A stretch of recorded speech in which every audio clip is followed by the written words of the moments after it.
Good morning. Hey, so if you're new here or you're visiting here with us this morning, I'm not your regular preacher. I'm filling in this morning, so I'm trying to make sure I've got everything turned on the way I need to.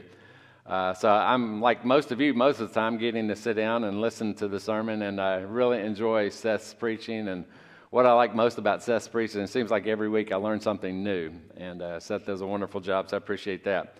So I'm filling in with you this morning. I'm doing I'm not in a series or anything like that. We haven't started a series, and we've just finished a series, so this is sort of a standalone sermon, so I get to do whatever I want to do this morning, so that's a good thing. You know, we're getting ready to celebrate and bring in a new year, and several months ago I was watching TV, and I like to watch the History Channel, and they were doing this history thing on 250 years of America, and I started thinking about the sermon because I knew I would be preaching going into the new year, so that sort of triggered my mind to just start thinking about American history and the beginning of a new year and what all that would look like. I do want to just stop and pause a minute before I get into the sermon, because about 3 weeks ago I stood on the stage and I announced that our oldest member was turning 100 years old. And it's with sad news. I got a phone call yesterday and told me that he had passed away. So I am saddened to hear that. Ray Blake was one of my best friends. We were bowling partners together, he and Marty. We just had so much fun together, and I loved going back in his back room. He was a military person, so he fought for our country, and just learning and listening to the stories. So some of the stuff that I'll talk about in the sermon today, the history of American history, he's lived a lot of it, and I just loved sitting down and talking with him. So just keep his family in your prayers. And another thing I wanted to mention, what about the spring weather outside? Could be 70 today, I think. Not looking for tomorrow, because I think it's supposed to be 30-something tomorrow at some point. Anyway, let's get into this. So we're beginning a new year. This week, a new page will turn. Another chapter will start. A different book may begin. The New Year's inspires us to take inventory of our own lives, doesn't it? We all sort of have a tendency to do that when we jump into the new year. We sort of do a couple of different things. We take time to look back at the past a little bit. And that's where my mind has been as I've watched the history of 250 years of our country. Maybe you're not aware, because I talked to someone this morning, they're not aware of America turning 250 years this year. Matter of fact, it will happen on my birthday, which is a big celebration, where America will celebrate 250 years of independence. You might have driven through Lexington here lately, and if you have driven downtown Lexington, plastered on several of the buildings downtown, there are big banners, 250 Lex. And I began, as I drove down through Lexington a few months ago, began to ask the question, what's that mean? What is that? I saw it on buses traveling through Lexington, 250 Lex. And so I just started my curiosity, what's all that mean? And it's all building up to July the 4th this year. 250 years, we will celebrate our independence as a country. Now, there's a lot of attention been given to that, and looking back at the history and the events that have taken place in the last 250 years of American history, and I've sort of tagged along with that, and I noticed that there was a list that was put on social media the other day. It's sort of a top 10 list of big events that have happened that have shaped our country. And I think that what they did with this list, I'm going to give you the top 10. What they did with the list is sort of just went from the earliest of dates to the time of now. So I'm going to take you back to 1776. The signing of the Declaration of Independence was a huge day for America. It celebrated the independent, that we were an independent nation. It gave us a voice to a belief of self-governance and the right to determine a collective future for us. So that was one of the first things on the top of the list. The second thing, and I remember reading about this and learning a little bit about this in school, but the signing of the Emancipation Proclamation. Some of you may remember that. It's the promise of freedom, of what the United States could represent. That happened back in 1863. You probably studied that like me. In 1917, the U.S. entered World War I. It's a huge step for American history. Because what that did, it signaled a shift of a national posture. The country moved from internal growth and westward expansion to a global mindset. with World War I. 1920, women gained the right to vote. It was a big thing in our country. In 1945, which I would talk to Ray about quite a bit, World War II, the ending of World War II. World War II left a mark on our American culture. The end of the war brought both a relief and a reflection. Families had changed. Cities had changed. A country has changed. Now, what's sad about this top 10 list is I've lived about half of these things that are on this list. And I know I've heard my parents talk about it, and I've talked to other people about World War II, of which I didn't live, but I've heard about it a lot. The March on Washington, D.C., back in 1963. People gathered in Washington, D.C. to call for civil rights, fair wages, equal protection under the law. A great year, the year I was born. Man landed on the moon in 1969. I remember that day just like it was yesterday. I remember sitting in a small classroom in Saginaw, Michigan, where I was born and raised for the first few years of my life. I was sitting in that small classroom in Saginaw, Michigan.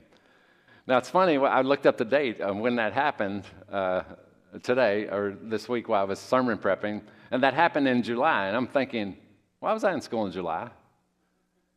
And I got to thinking, well, perhaps I was bad, and they were making me go to school all year round, which was a good possibility of me at the time. But it's more so probably because there was a summer school when I was growing up. My dad had passed away just a few years earlier. I was a year and a half old when my dad passed away, and at this time I was about 7 at the time. And I had 4 other siblings. My brother was 9 going on 10, so he was the oldest of us, the one that you've been praying for, Tim, the one I go see every week and taking grocery shopping and stuff like that. So he was the oldest of 10. And my mom was working, had no father at the time, so probably I figured we must have been going through summer school. And school would become a babysitter for us during that period of time in our life. And to think about leaving 5 children at home under the age of 10 would probably have been a hyped version of a great movie that came out not long ago, Home Alone. Well, it probably not been a good thing for us. And so 1969, the man landing on the moon was a big thing. September 11th, 2001 was a day that changed culture. The attacks of September 11th left a deep wound across the country. The loss was immediate and hard for us to measure. It reshaped daily life, national policy, and the way people understood public space. It's a big day. It's a huge day that changed culture. Something that happened just a few years ago, 2020. You remember it? COVID changed culture.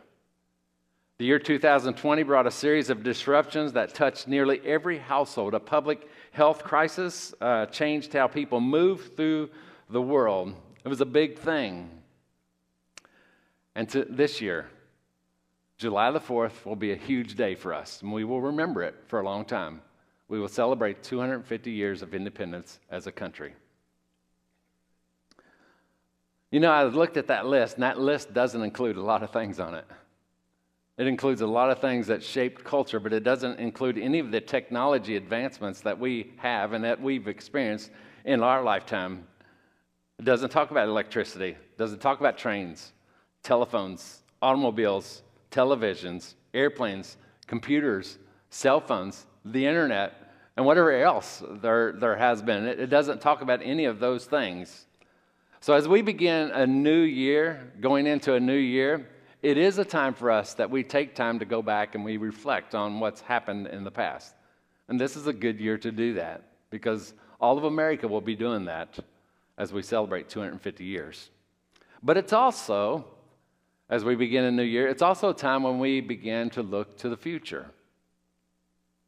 For some of you here, the future may be you're thinking about turning 16, which is a big deal for you. 16 is not much of a big deal anymore. It's 15 because you get the right to drive at 15 nowadays versus 16 when I was growing up. So 16 was a big deal. 15 is probably a bigger deal today. Or maybe in the future, you're going to get married. I see a couple out here today that is looking forward to that. Maybe in the future, you're looking at having a baby enter your family. Maybe in the future, you're looking at getting a degree of some sort. Or maybe you're thinking about buying that new car that you may have in the future. Or you're thinking about starting that new job or the dream house that you want.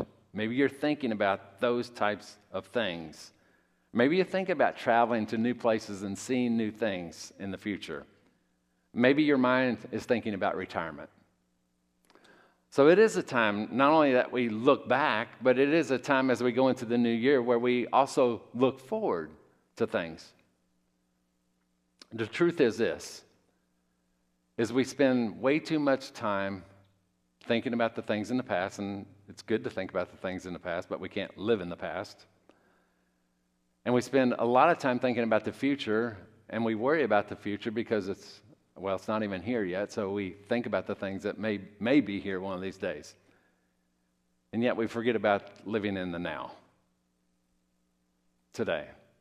And sometimes when we forget to live in the now, we miss the experiences and the joys that we have even right now. So I want to begin this sermon by asking you a question today. How well have you worn 2025? As you think back, how's 2025 been for you? Has it fit you well? Has it been a stunning year for you? Maybe you've gotten engaged. Maybe you've gotten married recently. Maybe you've brought a new child into your family. Maybe you've completed high school degree or a college degree. Maybe you've received the promotion at work that you've been working at for so long. And so maybe 2025 for you has been a super year for you. Perhaps 2025 has been a custom fit for you, and you've struggled through it. Your marriage possibly has become stale. Maybe you're beginning to deal with a teenager in the house, which is a difficult thing. Maybe financially it's been a difficult year for you. So maybe it has not fit you great. Perhaps 2025 is one of those years that you don't want to wear again. Maybe you've lost your job. Maybe you've lost someone very close to you. Maybe you've had a health setback that's devastated you. Maybe you've gone through a divorce. Maybe you've lost your home. Maybe you've picked up a bad habit that has really crushed you. So as we think about 2025, what's it look like for you? So in just a few days, on Wednesday night, we will bring in the new year.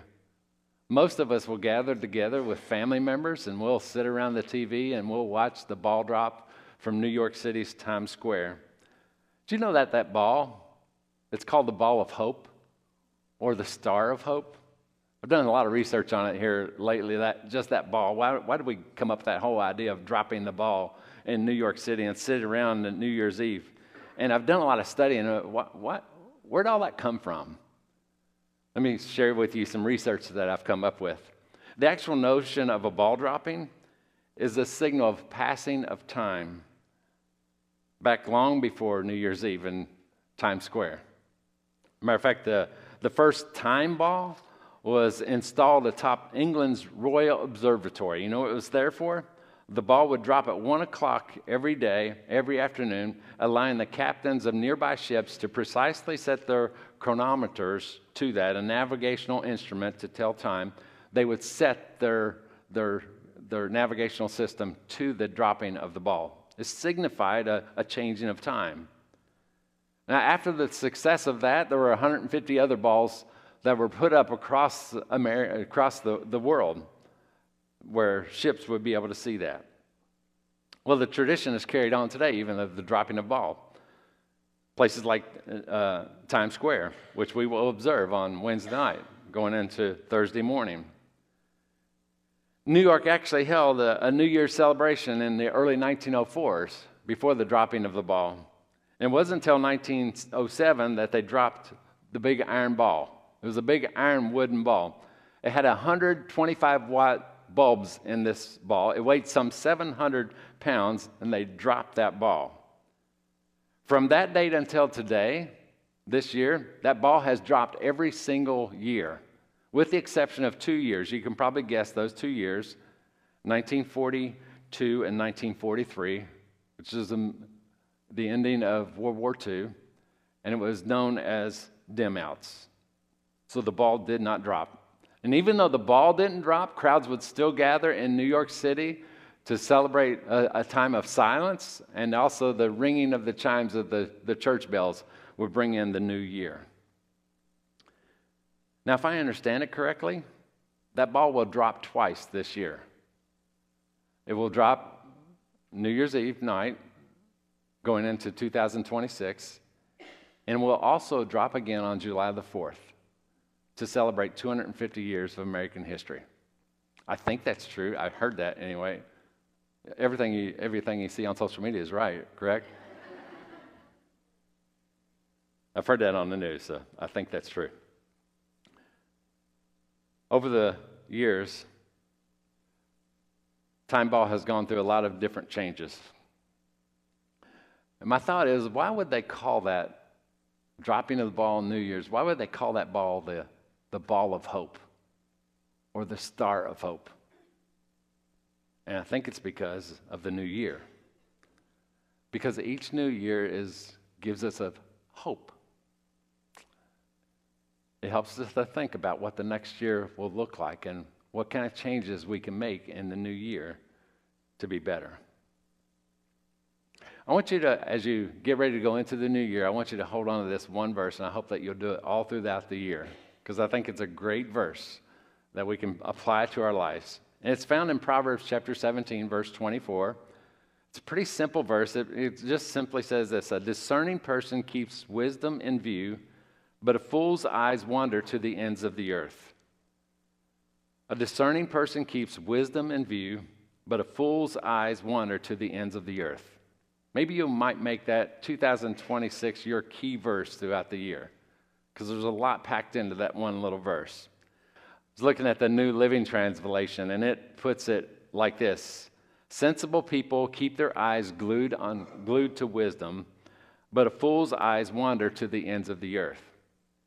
Another version, the International Standard Version, it puts that verse like this: a person with understanding has wisdom as his objective, but a fool looks only to the earthly goals. A footnote in my Bible says this: while there is something to be said about having big dreams, this proverb points out the folly of chasing fantasies, having eyes that wander to the ends of the earth. How much better would it be to align our goals with God and live our lives according to that? Proverbs 24 is giving us a promise. The promise is this: a wise man has a powerful future waiting for him, but a foolish man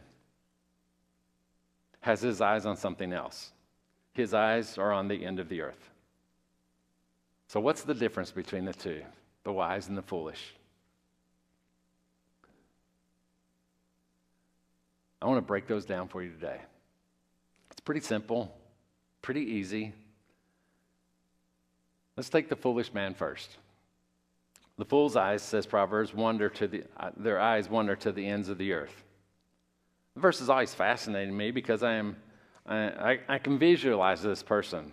This is a person that's always looking for the next big thing, and so they see something over here that's big and better, and they run toward that. And then they get over there and they experience that a little bit, and then they see something over here that's big and better, and so they run over there and they experience that. And then they see something big and better over there, and they run over there. That's sort of it would be an adult person that ADHD. They're just running everywhere. I wonder how many of you have ever picked blackberries before? When I was a little kid, we used to go out and pick blackberries quite a bit. I remember it like it was yesterday. I would get my Folger tin can, the small version. I would punch holes in the side of it, and I would tie a string to that, and I would make a necklace sort of, and I would put that can over my neck, and I could pick blackberries with both hands at that point and drop them in the bucket. My mom would make a bigger can. Hers would be the larger Folger coffee can. They weren't those old plastic things that we have now. These are hard. If I got out of line, my mom would smack me with a can or something like that. So these were the hard cans, and she would do the same thing, poke a couple holes in it, put a cigarette string, as we would call it. It would be hay string, basically, and you put it around your neck, and you could pick blackberries with both hands. We would go to the blackberry patch, which was one not too far from our house, and I remember getting there at the blackberry patch, and I remember seeing this big old blackberry, and I would run to that blackberry, and I would pick it, and I would put it in my can. My eyes would come up, and I would see another big blackberry, and it would be over here somewhere. So I would run over to that blackberry, and I would pick it, and I'd put it in my can. And I would see another one over here. I'd run over there, and I'd pick that blackberry, put it in my can. All the time, my mom stayed in basically the same position. And the time it took me to fill one little Folgers coffee can, she would fill the big Folgers coffee can and not hardly move at all. Now, it didn't help that I probably ate a lot of my blackberries. And she didn't. It's evidenced by the staining of my teeth and my lips and my tongue. Here's the thing. My eyes were always wandering across, looking for the next big blackberry, the next big thing. And that's what the fool does. The fool's like that. He's always seeking an easy way to get ahead in life. He's the person that who invest in the future by going out and buying a lottery ticket. That's the type of person. It's the person who can't seem to stay married because no person is ever good enough. It's the person who can't keep a job because there's no job that's fair. Person who can't stay in one church. They just hop around from church to church every year or two. There's always a rainbow over the next hill for the fool.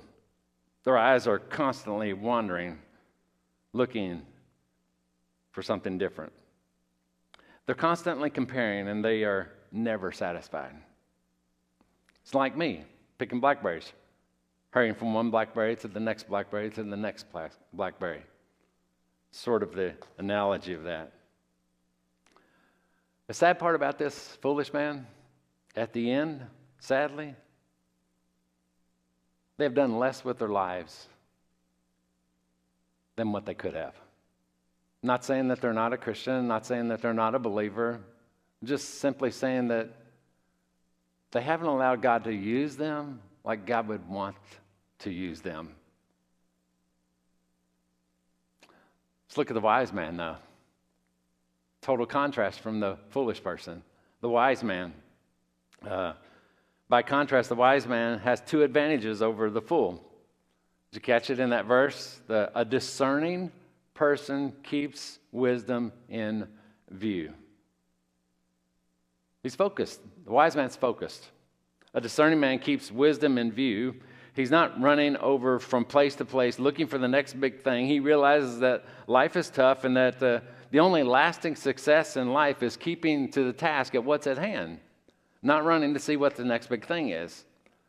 There's a pastor by the name of Rubel Shelley that some of you may have heard about before, but he once said this. He said, you can't build a championship team in a day. He also said, no single sales meeting can transform a company into a success overnight. He also said, no weekend marriage or parenting seminar can completely heal a struggling family. He also said this. No one sermon can help set a church right or remove its troubles. It's the long game. Ty Creech talks about this all the time in our men's study. It's the long game. It's keeping to the task. It's pursuing the things that you know you need to pursue. You can't make a success of life by looking for the easy way. There are no easy buttons to life. It's just determination to do what God wants you to do over and over and over and again. And that's what the wise man does. And he focuses on achieving one central theme. Anybody know what the wise man pursues in his life? Wisdom. He pursues wisdom. Remember Solomon, the guy who actually wrote Proverbs here? He was a wise man. Remember where he got that wisdom from? God. Remember the conversation between him and God? God says, you can have whatever you want. You just name it, and I'm going to give it to you, whatever you want. And remember Solomon's answer to that? God, just help me be discerning. Give me discerning wisdom to lead your people. Man, that's a powerful answer. The dialogue takes place in 1 Kings chapter 3. It sort of ends the dialogue like this. And so this is God and Solomon here. Since you have asked for wisdom, God saying to Solomon, and not for long life or wealth for yourself, nor have asked for the death of your enemies, I will do what you have asked. And I will give you a wise and discerning heart. So God's going to give it to him.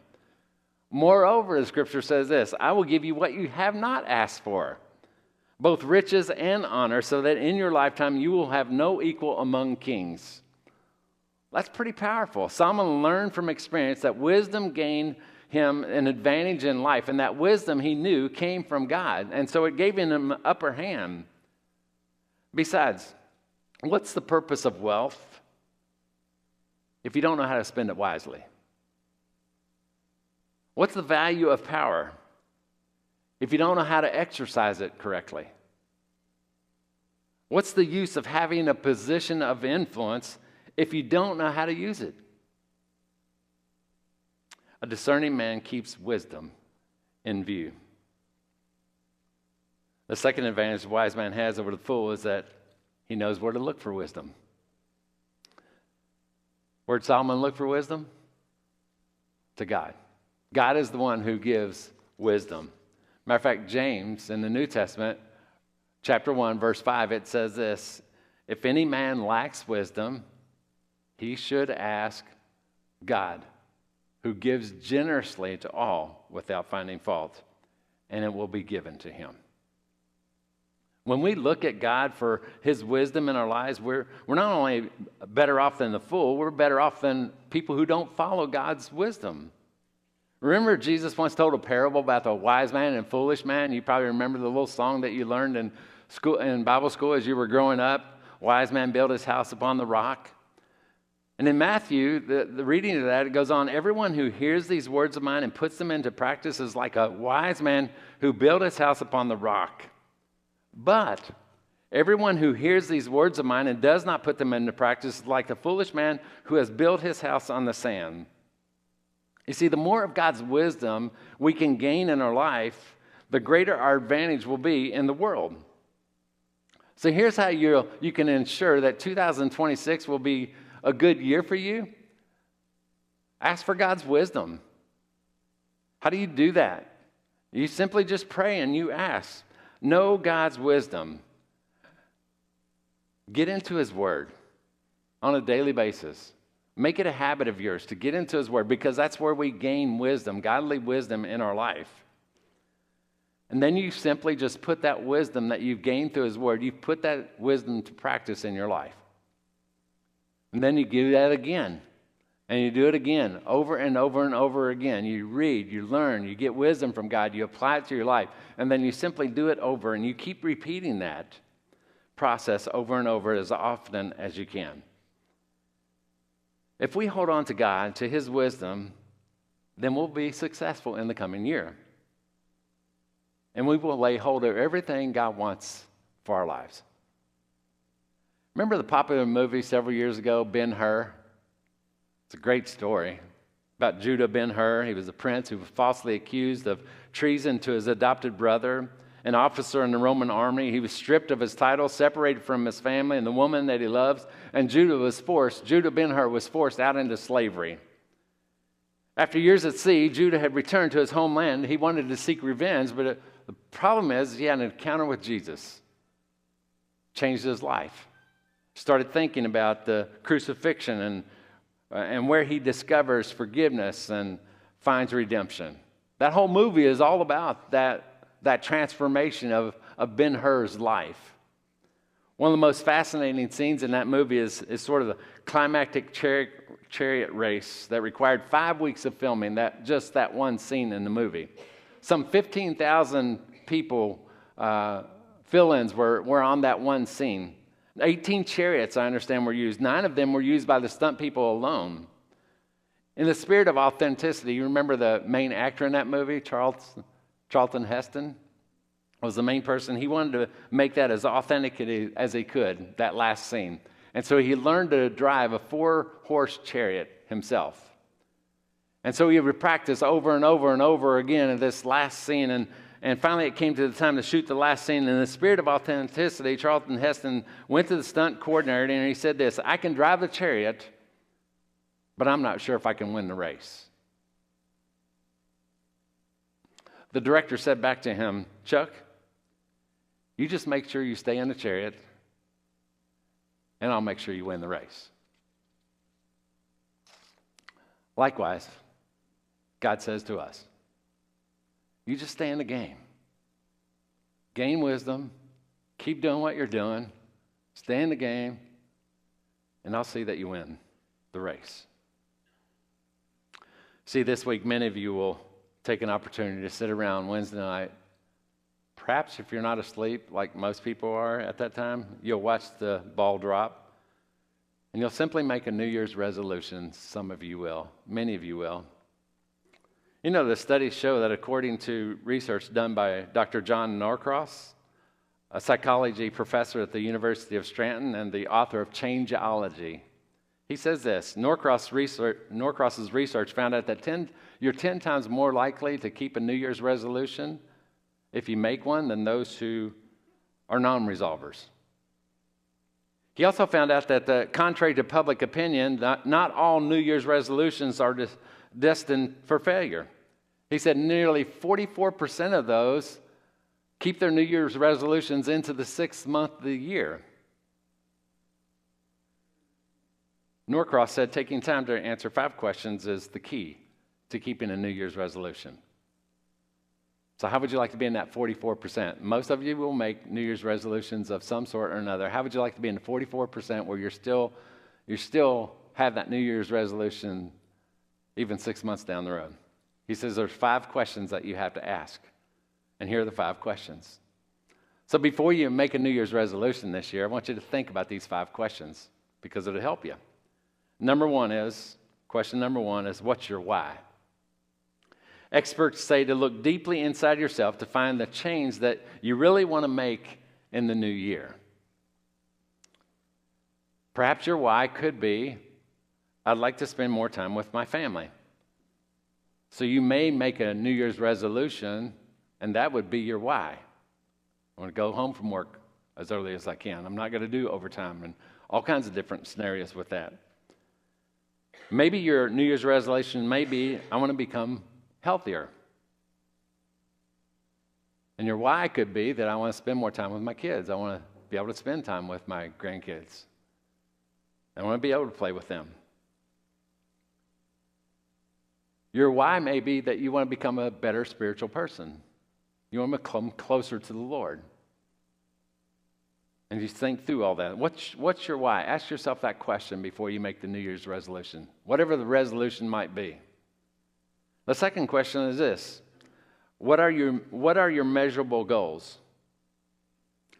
A goal, a lot of us have this at New Year's resolutions, a goal for us is to lose weight or to become more financially secure. But that's not specific enough to keep on track, according to Norcross anyway. He says it's very important for you to be specific and have goals that you can measure. Someone said this, and Todd Creech in our men's study, he says it all the time. He says, a goal without a plan is just a wish. It's a fairy tale. The great philosopher Yogi Berra, he said this. He says, you got to be careful if you don't know where you're going because you might not get there. Come up with a plan. And that's the thing. The third question, what's the plan?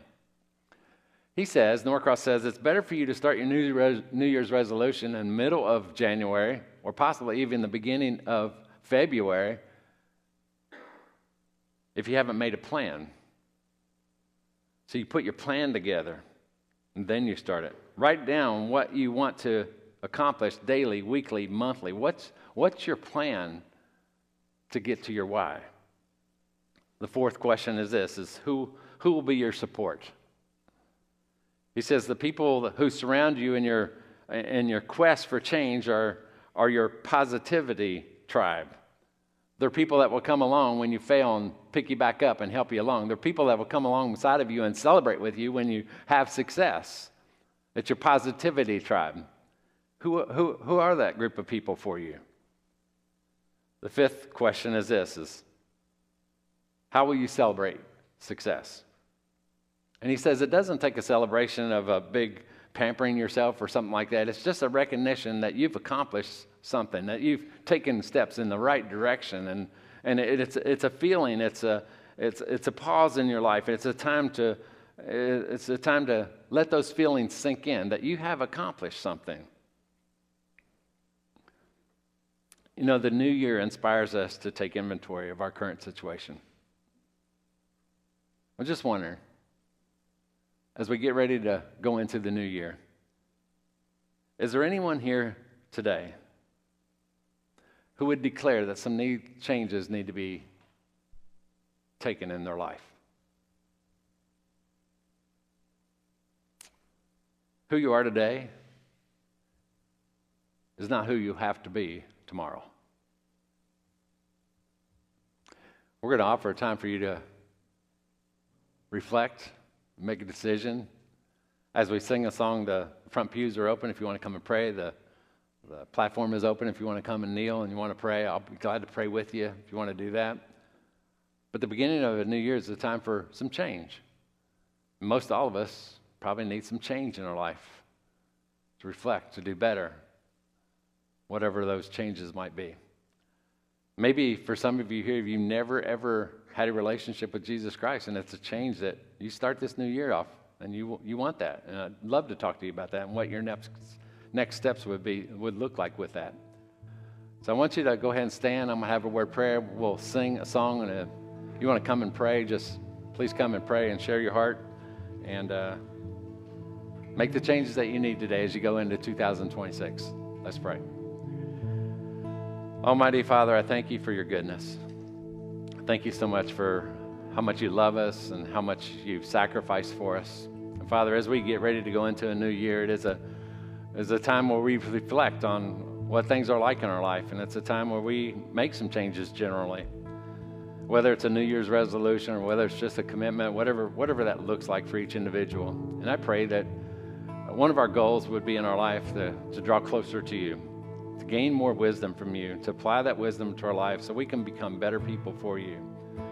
And I just pray, Father, that if there's someone here that the message has moved them to prick their heart, Father, that you would help them to take that first step in coming and praying and maybe possibly even accepting you in a relationship for the very first time. I'd love to talk to them about that.